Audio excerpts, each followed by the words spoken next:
My twin brother Chris and I were 9 when we learned Morse code. We tapped messages under the dinner table when Mom told us to stop talking and tapped through the wall between our bedrooms every night. When Chris got into a car accident and the doctor said he'd never wake up, I pulled up a chair next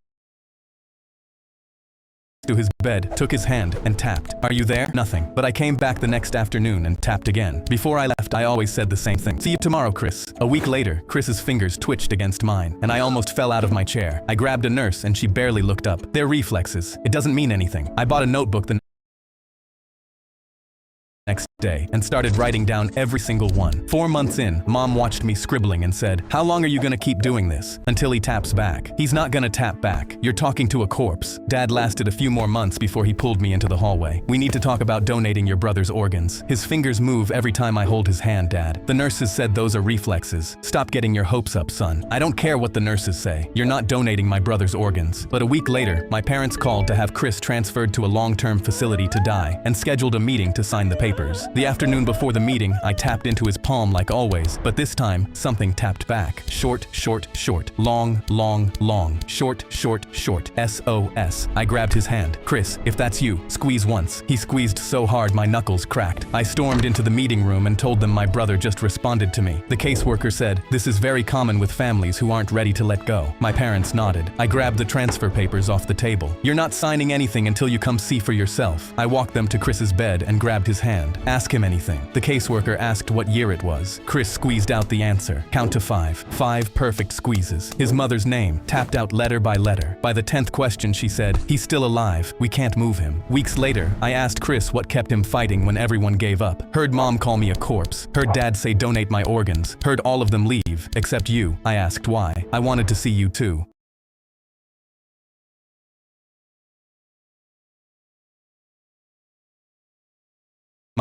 The flight attendant slipped me a napkin that said, "The pilot isn't who he says he is. Meet me in the back to talk." I knew she chose to tell me because of the military dog tags around my neck. I folded the napkin and slid it into my pocket, and that's when the captain's voice came over the intercom. "Good morning, folks. This is Captain Hopkins, expecting smooth skies to Chicago." But something was wrong. I could feel it in my bones. I waited 2 minutes and casually walked to the back, not knowing what to expect. The flight attendant was there with a man holding up a police badge. The man whispered, "I'm glad you're here. I'm an undercover cop." I knew something was wrong straight away. The flight attendant whispered, "I've flown with Captain Hopkins for 6 years. I don't exactly know what's wrong, but I know that's not Hopkins, and we're flying the wrong way." She showed me the flight map of where we were heading. The plane is heading toward an abandoned airport. I leaned over the map. My body was pumping with adrenaline because it was the perfect place to crash a plane. There's an empty space above the pilot's room. I can climb up and listen to what the pilot and co-pilot are planning through the ceiling. "Take my number. If you can tell there's something fishy going on, text me one word. Now." That's the signal to move. And to distract everyone while I climbed above the ceiling, the flight attendant made an announcement on the speakers to tell everyone to keep their seatbelts on. Through the cracks, I could hear 2 men in the pilot's room talking. 15 years ago today, our brother died because of Captain Hopkins. Now we get to crash his plane with him tied up on it while we impersonate him. I texted the undercover cop. Now, the cart slammed into the pilot's room door, and the cop kicked it open. I dropped through the ceiling and tackled the fake pilot out of his seat. The cop pinned the co-pilot to the floor. The flight attendant grabbed the radio. "Mayday, our pilot is gone. We need help landing right now." She looked at me. "Find Hopkins, the actual pilot. He has to be on this plane somewhere." I sprinted to the back of the plane, checking every door. I yanked open the closet next to the bathrooms, and Captain Hopkins was inside with his hands tied and tape across his mouth. I ripped the tape off. "Get me to the controls." He ran to the front and dropped into the pilot's chair. He grabbed the wheel. "Tower, this is the real Captain Hopkins. I'm landing this plane." When we finally landed, the cops dragged the brothers off in handcuffs. The flight attendant came up to me in the aisle. I pulled the napkin out of my pocket and held it up. "You saved 200 lives with this." She smiled and took it back.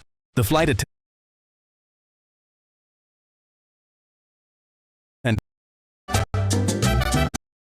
My daughter came home crying with an F because her teacher doesn't know what color blood is. The first time I realized something was wrong, Riley came home from school holding out her arm. "Look, Dad, you can see the blue blood in my veins right here." She traced the blue lines under her skin with her finger. I put down my coffee and looked at her. "Actually, sweetheart, that's not true. Blood is always red because of hemoglobin. It's just darker red in your veins." Her face scrunched up, but Mrs. Miller showed us a whole PowerPoint about it. She even had diagrams from a science book. The next morning, I packed my work scrubs in my bag. I'm an ER nurse at Mercy General, and I was working working the afternoon shift anyway. I sent Mrs. Miller an email asking if I could do a quick presentation about blood for career day that afternoon. She loved the idea. When I arrived, Mrs. Miller introduced me as Riley's dad who works at the hospital. 28 kids stared up at me from their desks. I heard you guys learned that blood is blue inside your body, I said. The entire class nodded enthusiastically. Mrs. Miller beamed from her desk in the corner. I pulled out a blood collection tube from my pocket and held it up. This is what we use to draw blood at the hospital. Notice something. The tube creates a vacuum. No oxygen inside at all. I paused. When we draw blood with these, it never touches oxygen until we pop the cap off. I showed them photos on my phone of sealed blood tubes. See? Still red. Mrs. Miller's smile started fading. She shifted in her chair and cleared her throat. A boy raised his hand and pointed to their science textbook. But our textbook says it's blue. I picked up the book and checked the publication date, 1998. Medicine updates pretty fast. We used to think lots of things that turned out to be wrong. Mrs. Miller suddenly stood up from her desk, her hands gripping the edge. Well, thank you for that interesting presentation, Mr. Johnson, but we need to move on to math now. I nodded and started packing when a girl in the back raised her hand. So our textbook is wrong? The class erupted in whispers. Mrs. Miller's jaw clenched and her voice got tight. The curriculum says, actually, I interrupted, pulling up the state science standards on my phone. I walked over and turned my phone toward her. The current curriculum specifically mentions this myth as something to correct. She stared at the screen and her eyes narrowed. Her mouth pressed into a thin line and her nostrils flared. Can I speak with you in the hallway? The kids watched as we walked out and the door closed behind us. Do you have any idea how hard it is when parents undermine my authority? Her face was red and her voice was sharp. Now they'll question everything I say. I kept my voice calm. Isn't that exactly what we want them to do? Question things and learn critical thinking? She crossed her arms tightly. I've been teaching for 22 years. I'm not changing my whole curriculum because some nurse thinks he knows better than our textbooks. The next day, I found out Mrs. Miller gave the class a pop quiz. Riley came home crying, her face red and puffy. Her hands were shaking as she handed me a paper with a big red F on it. I took a deep breath and felt my jaw tighten as I looked at the question. What color is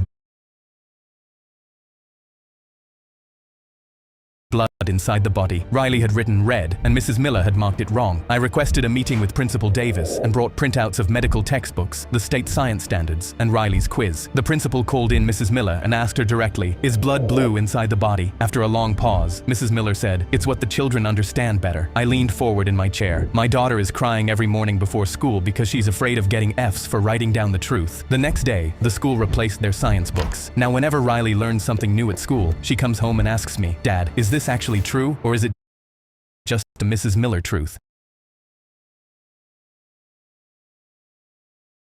Every time we heard a knock on the front door, my dad would yell, stealth mode, and we had 30 seconds to kill every light in the house. My brother and I would race through the rooms, flipping switches, yanking cords, shutting off the TV mid-show, while some guy outside banged on the front door yelling, I know you're in there, buddy. Dad timed us. Once everything was dark, no talking, no moving, no looking out the windows. We'd sit there until Dad did his owl hoot, which meant all clear. Sometimes 5 minutes, sometimes almost an hour. Afterwards, he'd high-five us and go, real ninjas couldn't do better. He told us stealth mode was top secret. Never tell your teachers, your friends, nobody. Other people wouldn't understand. For years, I believed him. When I was 8, I asked Dad why we had to hide so much. He said some annoying guy kept bothering our family, and stealth mode was how we dealt with him. I felt proud we had a secret skill that could outsmart bad guys. By the time I was 10, I heard the voice outside yell something about bet and $20. I tugged Dad's sleeve and whispered, is the bad guy trying to steal our money? Dad shushed me so hard I flinched. When I was 12, I broke the window rule, peeked through the blinds and saw a completely normal guy in a polo shirt standing on the porch rubbing his forehead. He didn't look like a criminal. He looked like someone's tired uncle. At 13, I told Dad I was just going to open the door and tell the guy to leave us alone. The color left his face. You absolutely cannot do that. That was the first time stealth mode didn't feel like a game. By 15 or 16, it barely happened anymore. But when it did, Dad would peek through the blinds looking guilty. Mom just shook her head from the couch and muttered something under her breath. I was 17 and home alone when I heard it. I know you're in there. It's been 12 years, man. I opened the front door. The guy nearly fell backwards. Normal looking dude, middle-aged, holding a crumpled piece of paper. Oh, hi. Is your dad home? I'm his old college roommate. He held up the paper. Your old man bet me $20 Michael Jordan wouldn't win his 6th ring. That was 1998. I've been knocking on this door ever since. He handed me the IOU, both their signatures, right there at the bottom. I left it on the kitchen table. Mom saw it first and laughed so hard she had to hold the counter. Dad picked it up, read it, put it back down, and the first thing out of his mouth was, so now he knows someone's home. Then he turned off the kitchen light and got under the table. We were never in danger. My dad just lost a bet because of the greatest of all time.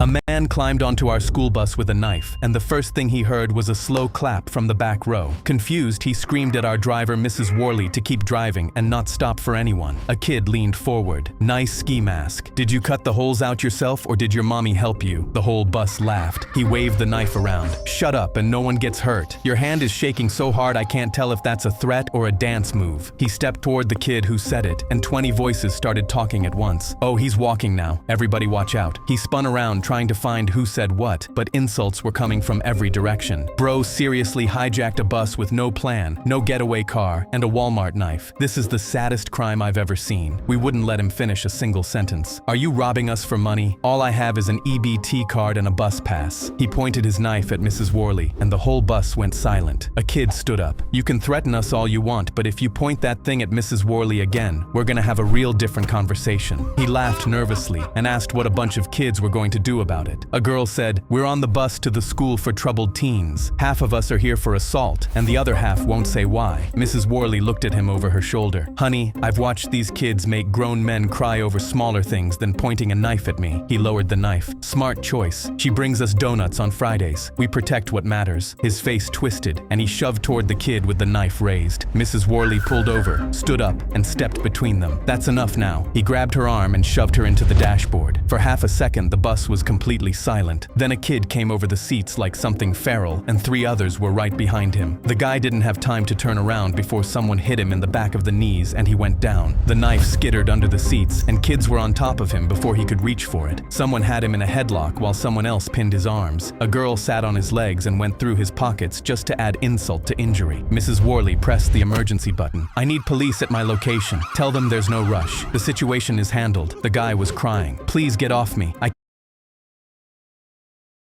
can't breathe. A kid leaned close to his face. You should have thought about that before you touched Mrs. Worley. When the cops showed up, they found him tied to a seat with shoelaces and snot running down his face. A man climbed onto our school bus. Dad measured me for the 5th time that day and screamed, "Why are you still 5'10"? I stared down at my 5'3" dad, and he glared. Stop looking down at me. No son of mine will ever look down on me. We're going to fix this before it's too late. And so the next day, Dad came into my room with x-rays of my legs marked with red X's saying, I found a surgeon who will remove these bones so that you can finally be shorter than me. I already scheduled the surgery. I stared in horror while Dad jumped around saying he couldn't wait to be taller than me. I knew I had to make the surgery impossible, so I started running 26 miles non-stop, and even though it hurt, I kept going until my legs gave out because I needed my bones to be so damaged they couldn't operate on me. And then on the day of my scheduled surgery, the doctor took one look at x-rays of my damaged legs and refused to operate on me. Dad got angry. Why? He's perfectly fine. But the surgeon shook his head and pointed at the x-ray. His bones are too damaged. If I cut into them, they could shatter, and a shard of bone could hit his heart. Your son could die. Dad crossed his arms. I'm okay taking that risk. Just do it so he can be shorter than me. But the doctor kept saying no, and I thought it was finally over. But when we got home, Dad grabbed his toolbox and said, if a surgeon isn't going to fix this, then I'll do it myself. He chased me around the house screaming, get back here, you will be shorter than me. I ran outside across the yard, and that's when Dad's foot got caught on the garden hose, and he fell down hard, and I saw both his legs were bent the wrong way. Dad screamed, and I called the ambulance, and when they arrived, paramedics loaded him onto a stretcher, while one of them questioned me. How do you know this man? He asked. When I said he was my dad, his eyes bulged, and he looked back and forth between my dad and me, and then suddenly asked, how is he your dad? He's so short. Dad thrashed so hard in the stretcher when he heard a paramedic had to sedate him.